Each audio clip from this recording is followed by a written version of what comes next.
করার পর হচ্ছে সরকারিভাবে আমরা অ্যাডমিশন পরীক্ষা দেওয়ার পর আমরা নার্সিং অ্যাডমিশন দেওয়ার পর হচ্ছে আমরা চান্স পাই। চান্স পাওয়ার পর আমরা 3 বছর ডিপ্লোমা কমপ্লিট করার পর আমরা 6 মাস ইন্টার্নশিপ করার পর আমরা কম্পিটিটিভ পরীক্ষা দেওয়ার পর আমরা রেজিস্টার নার্স হই এবং আমাদের একটা সার্টিফিকেট দেওয়া হয় ডিগ্রি সমমান। আমরা সেটা কখনোই চাই না, আমরা চাই আমাদের ডিপ্লোমাকে ডিগ্রি সমমান করতে।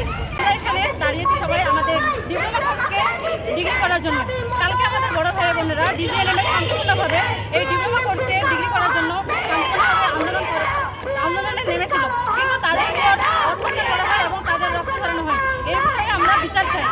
যখন আমাদের নার্স বা বিএনসিতে আন্দোলন করতে যায় তখন পুলিশ আমাদের উপর হামলা করে এবং সেখানে আমাদের নার্স ছাত্র সবাই আহত হয় এবং হসপিটালে ভর্তি আছে। আমরা এই প্রতিবাদে আজকে নিয়ে এসেছি, আমাদের তীব্র যুদ্ধ যাচ্ছি।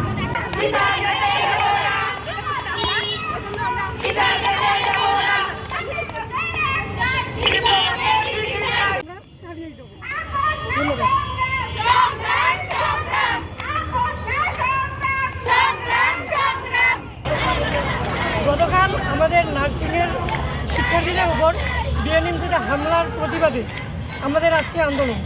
কালকে আমাদের নার্সের ভাইরা যখন আন্দোলন নিয়ে গেছিলো বিএনএমসির সামনে, পুলিশের প্রত্যক্ষ হামলায় আর অনেকে আহত হয়ে হসপিটালে ভর্তি হয়ে আসছে।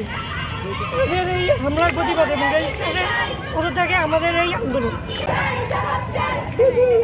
আমাদের থাকার কথা হাসপাতালে, আমরা কেন রাজপথে? এটা জবাব আমি বিএনএমসির কাছে চাই।